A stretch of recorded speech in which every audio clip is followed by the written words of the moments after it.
కేసీఆర్ గారు రీసెంట్గా బయటకు వచ్చి చాలా రోజుల తర్వాత అసెంబ్లీకి కూడా వెళ్లకుండా ఆ ఎమ్మెల్యే పదవికి కూడా గౌరవం ఇవ్వకుండా ఇంకా ఆంధ్ర వాళ్ళ మీద పడి ఏడుతున్నాడు. ఇది ఎంత మట్టికి న్యాయం అంటారు? అంటే ఒకే ఒక అంశాన్ని నేను నిన్న కూడా ఖండించాను. ప్రధానమైన అంశం ఏంటంటే నేను నిన్న కూడా చెప్పాను, రేవంత్ రెడ్డి గారి మీద మీరు ప్రభుత్వం మీద వ్యతిరేకించండి, రేవంత్ రెడ్డి గారిని వ్యతిరేకించండి, తెలుగుదేశం పార్టీని వ్యతిరేకించండి, చంద్రబాబు నాయుడు గారిని వ్యతిరేకించండి. కానీ ఒకే ఒక పాయింట్ ఏంటంటే ఆంధ్ర రాష్ట్ర అవతరణ తెలంగాణకి ఒక శాపం అని వ్యాఖ్యలు చేశారు. అంటే ఆంధ్ర రాష్ట్ర అవతరణ అంటే మద్రాసు రాష్ట్రం నుంచి విడిపోయిన ఆంధ్ర రాష్ట్రాన్ని విడిపోకుండా ఉంటే బాగున్ను అనేది అందులో ఒక స్టేట్మెంట్. ఆ కేసీఆర్ గారు మాట్లాడుతూ కూడా చెప్పిన విషయం ఏంటంటే ఈ వ్యాఖ్యలు కొంతమందిని కదిలించవచ్చు, లేకపోతే వాళ్ళు రియాక్ట్ అవ్వచ్చు అని కూడా చెప్పారు. సో నేను ఆ లైవ్ చూసినప్పుడే నాకు అర్థమైంది. ఇంకో విషయం ఏంటంటే ఇది గతంలో తెలంగాణ రాష్ట్రం సంబంధించిన కొన్ని ఆర్టికల్స్లో కర్ణాటకతో ముడిపడి ఉంది. ఈ హైదరాబాద్ అనేది నిజాం పాలనలో కర్ణాటకకి ఈ యొక్క హైదరాబాద్కి లింక్ ఉంది. అంటే ఎక్కడి నుంచే కర్ణాటకని పరిపాలన జరిగింది ఒకప్పుడు. అంటే ఈ రెండు రాష్ట్రాలు కలిసి ఉన్నా పర్లేదు, ఆ రకంగా ఉన్నా పర్లేదు. ఇప్పుడు కూడా ఆర్టికల్స్లో ఉంటుంది, ఆర్టికల్ 371CO ఏదో ఉంటుంది, అందులో కూడా ఉంటుంది హైదరాబాద్ నుంచి కర్ణాటకని పరిపాలించారు అప్పుడు నవాబులు. సో కర్ణాటకలో కొన్ని ప్రాంతాలు బళ్ళారి ఇవన్నీ కూడా అంటే ఈ రకంగా ఉండిపోయినా పర్లేదు, అప్పుడు మద్రాసులో ఆంధ్ర వాళ్ళు ఉండిపోయేవాళ్ళు కదా అని ఆ వ్యాఖ్యల యొక్క ప్రధాన ఉద్దేశం. అది చాలామంది బాధ కలిగించిన అంశం. సో రాష్ట్రం విడిపోయి 10 సంవత్సరాలు అయింది. 2004 నుంచి వైఎస్ రాజశేఖర గారు ముఖ్యమంత్రి అయ్యారు. 10 ఏళ్ళు కాంగ్రెస్ పార్టీ అధికారంలో ఉంది, ఇంకో 10 ఏళ్ళు బీఆర్ఎస్ పార్టీ అధికారంలో ఉంది, మళ్ళీ ఇంకో 5 ఏళ్ళు కేసీఆర్ మళ్ళీ కాంగ్రెస్ పార్టీ అధికారంలోకి వచ్చింది. గతంలో ఉన్నప్పుడు జగన్మోహన్ రెడ్డి గారితో మీరు కలిసే ఉన్నారు, కేంద్ర ప్రభుత్వంతో కూడా కలిసే ఉన్నారు. తప్పులేదు, కలిసి ఉండాలి. రాష్ట్ర అభివృద్ధి కోసం ఎవరు ఏ ముఖ్యమంత్రి అయినా కలిసే ఉండాలి, కలిసి ఉండి అభివృద్ధి చేయాలి. నదీ జలాల అంశమే తీసుకొచ్చారు.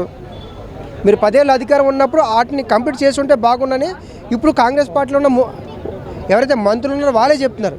సో మీరు గతంలో ఉన్నప్పుడు అధికారంలో ఉన్నప్పుడు అవి కంప్లీట్ చేసి ఉంటే కేవలం ఒక ప్రాజెక్టుకే 1,00,000 కోట్లు 1,50,000 కోట్లు పెట్టారు. ఏవైతే పాత ప్రాజెక్టులు ఉన్నాయో వాటికి 20,000 కోట్లు 30,000 కోట్లు పెట్టుంటే రాష్ట్రం ఇంకా వేగంగా అభివృద్ధి చెందేది కదా అని చెప్పి ఆయన వ్యాఖ్యలు చేస్తారన్నమాట. ఓకే సార్, ఆయన మీద ఇప్పుడు మన ప్రాజెక్టులు ఉంటాయి కదా, కాళేశ్వరం ప్రాజెక్టులు కానీ ఏమన్నా కానీ మరి రియాక్షన్ అనేది ఉండిద్ది అంటారు రేవంత్ రెడ్డి గారి దగ్గర? ఖచ్చితంగా ఉంటుంది, ఖచ్చితంగా ఉండే అవకాశాలు ఎక్కువ ఉన్నాయి. ఎందుకంటే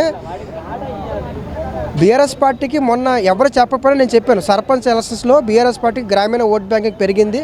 9 జిల్లాలు మీకే చెప్పాను, 9 జిల్లాలో బీఆర్ఎస్ పార్టీ బలపడింది, కాంగ్రెస్తో హోరాహోరా వచ్చింది. ఇది కూడా బీఆర్ఎస్ పార్టీ బలం కాదు, బీసీ రిజర్వేషన్ల అంశం మీద కాంగ్రెస్ పార్టీ సరైన నిర్ణయం తీసుకోకపోవడం వల్ల బీఆర్ఎస్ షిఫ్ట్ అయిందని కూడా నేను చెప్పాను.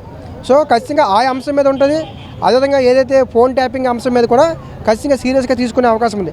650 మందిని మొత్తం ఫోన్ ట్యాపింగ్ జరిగితే ఒకే రోజు 600 మంది జరిగారు.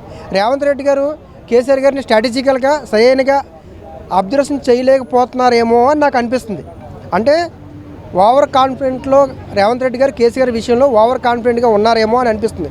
కేసీఆర్ గారు ఒక ఉద్యమం చేసి ఆ ఉద్యమం ద్వారా ఒక రాష్ట్రాన్ని సాధించి ఆ రాష్ట్రానికే 10 సంవత్సరాలు ముఖ్యమంత్రి అయిన వ్యక్తి. సో కేసీఆర్ గారికి ఉన్న ఐడియాలజీ చాలా బలంగా ఉంటుంది. ఆ బలమైన వ్యూహాన్ని రేవంత్ రెడ్డి గారు కొంచెం ఓవర్ కాన్ఫిడెంట్తో వ్యవహరించడం కూడా ఒక మైనస్ పాయింట్. ఎట్లాగే సార్, ఇప్పుడు మన ఇది చంద్రబాబు నాయుడు గారు హాస్పిటల్కి వెళ్ళి చూశారు. చంద్రబాబు నాయుడు గారు ఇప్పటికీ ఇలాంటి వాళ్ళకి విలువ ఇస్తున్నాడు.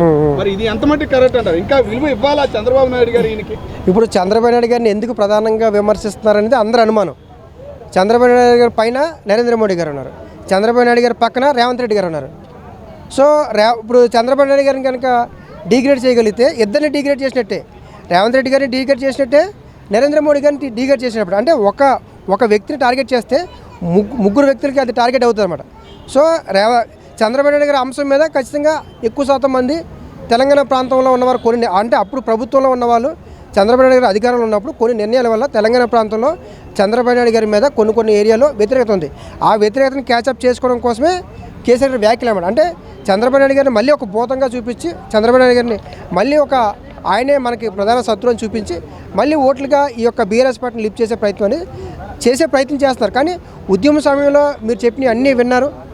గత 10 ఏళ్ళు మీకు అధికారం ఇచ్చినప్పుడు ఆంధ్ర వాళ్ళు కూడా ఎక్కువ ఓట్లు వేశారు. తెలంగాణ వాళ్ళే మీకు సరిగ్గా ఓట్లు వేయకపోతే ఆంధ్ర వాళ్ళు, హైదరాబాద్ ఉన్న వాళ్ళు చాలామంది ఓట్లేసి గెలిపించారు 2023లో.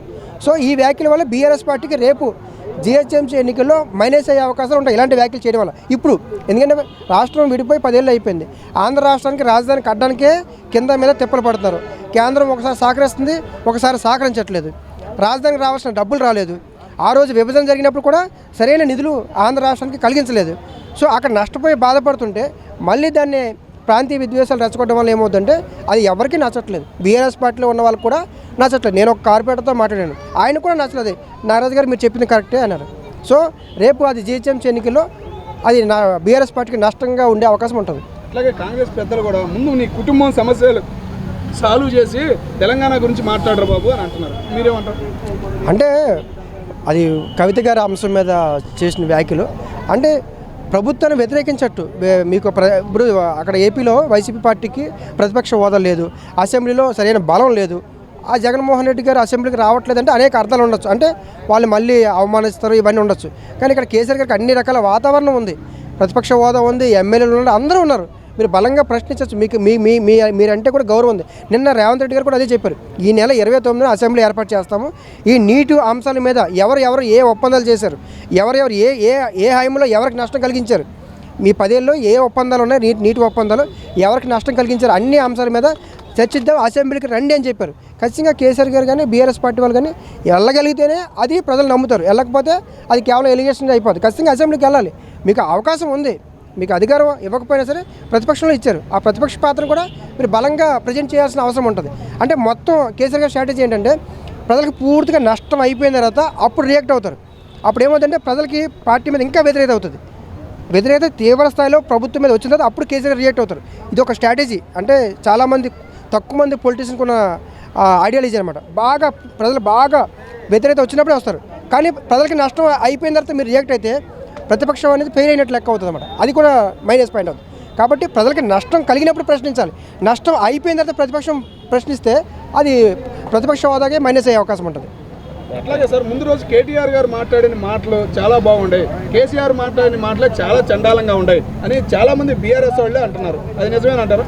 అంటే కేటీఆర్ గారు ఏం మాట్లాడారు నేను వెళ్ళలేదు, కానీ పంచాయతీ ఎలక్షన్ల గురించి మాట్లాడారు. ఆ పంచాయతీ ఎలక్షన్స్లో మాట్లాడింది ఏంటంటే మాకు వచ్చిన గ్రాఫ్ను ఆయన ప్రజెంట్ చేసి చూపిస్తారు, ఎంతెంత పర్సంటేజ్ వచ్చింది, ఏమేమి వచ్చాయి, కాంగ్రెస్ పార్టీని తిప్పుకొట్టారు, కాంగ్రెస్ పార్టీకి ఈ వ్యతిరేకత అంతా చూపించారు, మమ్మల్ని ఆదరిస్తారు, రేపు మేమే వస్తాము అన్న వర్షంలో తీసుకొచ్చారు. అంటే కేసీఆర్ గారు ఏదైతే చివరి వరకు కష్టపడి ఈ బీఆర్ఎస్ పార్టీని నిలబెట్టారు, కేసీఆర్ గారు ఆస్తి కావచ్చు, లేకపోతే అధికారం కావచ్చు, పార్టీ కావచ్చు, ఇవన్నీ కేటీఆర్ గారికి ఇచ్చారు. దాన్ని కేటీఆర్ గారు సరిగ్గా ఇంప్లిమెంట్ చేయలేకపోతున్నారు ఖచ్చితంగా. అంటే అందరినీ ఈక్వల్గా కేసీఆర్ గారు లాగా, అంటే కేసీఆర్ గారు అంటే బీఆర్ఎస్లో 2 వాదనలు వినిపిస్తున్నారు అన్నమాట. ఒకవైపు ఇటువైపు, ఒకవైపు అటువైపు. మీకు స్ట్రాటజీ ప్రకారం ఒకప్పుడు హరీష్ రావు గారు మొత్తం హైదరాబాద్ తెలంగాణ మొత్తం ఉండేవారు, కానీ ఎలక్షన్ తర్వాత సిద్దిపేటకి కొన్ని నియోజకవర్గాలు అంటే సంగారెడ్డి అవతలే ఉండేవారు హరీష్ రావు. కేటీఆర్ గారేమో హైదరాబాద్ సిటీ మొత్తం, అంటే ఆంధ్ర వాళ్ళ ఓట్లేమో ఒకరు, తెలంగాణ ఓట్లకేమో ఒకరు ప్రచారం చేసి మొత్తం బీఆర్ఎస్ పార్టీ లిఫ్ట్ అవడానికి ఒక ప్రధాన స్ట్రాటజీ అనమాట. సో అందుకే వన్ సైడ్ మాట్లాడరు, ఒకవైపు ఇంకో వైపు ఉంటారు. ఇది కూడా ఒక స్ట్రాటజీయే. అట్లాగే సార్, మహబూబ్ నగర్కి చాలా అన్యాయం జరిగింది ఆంధ్ర వాళ్ళు అంటున్నారు. దేనివల్ల సార్, ఏం అన్యాయం చేశారు సార్ ఆంధ్ర వాళ్ళు? అంటే మహబూబ్ నగర్ సంబంధించిన ఒక ప్రాజెక్ట్ ఉంది. ఆ ప్రాజెక్ట్ ఏంటంటే చంద్రబాబు నాయుడు గారి హయాంలో అప్పుడు కేసీఆర్ గారు కూడా తెలుగుదేశం పార్టీలో ఉన్నారు అప్పుడు. సో ఆ హయాంలో కట్టిన ఒక ప్రాజెక్టు పూర్తి అవ్వలేదని చెప్పడం, అప్పుడు నేను చేసిన ఉద్యమానికి చంద్రబాబు నాయుడు గారే మోకాళ్ళ మీద పరిగెత్తారని చెప్పారు. అది చాలా పెద్ద స్టేట్మెంట్. సో అదే మన వైజాగ్లో సంబంధించిన కొంతమందిని ఎవరైతే హోటల్స్లో పనిచేసిన వాళ్ళని కూడా తీసుకొచ్చి అగ్రిమెంట్లు చేశారు. సో పెట్టుబడులు అనేవి బోగస్ పెట్టుబడులు అని చెప్పి ఆయన కూడా వ్యాఖ్యలు చేశారు. పూర్తిగా చంద్రబాబు నాయుడు గారి ఐడియాలజీని వ్యతిరేకిస్తున్నారు, చంద్రబాబు నాయుడు గారిని డిగ్రేడ్ చేస్తారు. అంటే ఆయన కొన్ని ఇమేజ్ని డిగ్రేడ్ అవుతుంది పొలిటికల్గా రేపు. అంటే ఎందుకంటే జనసేన, టీడీపీ, బీజేపీ 3 కలిసి రేపు జీహెచ్ఎంసీ ఎన్నికల్లో పోటీ చేయడానికి అవకాశాలు ఉన్నాయి, ప్రయత్నాలు అయితే జరుగుతున్నాయి. సో ఆయన ఆ రకంగా కూడా ఉండి ఉండవచ్చు. అది మరి రేపు ముఖ్యమంత్రిగా నిలబడతాడా, కొడుకుని నిలబెడతాడా? కేసీఆర్ గారికి ఓట్లేస్తారు, కేటీఆర్ గారికి ఛాయిస్ లేదు. బీఆర్ఎస్ పార్టీ అంటే కేసీఆర్ గారు ఉన్నంత వరకు ఆ క్రెడిట్, ఆ క్రెడిబిలిటీ కేసీఆర్ గారికి ఉంటుంది తప్ప ఆ స్థానం అనేది ఇంకొకరికి ఉండదు. ఇంకొకరికి ఉంటుందని వీళ్ళు చెప్పిన ప్రజలు ఓట్లేరు.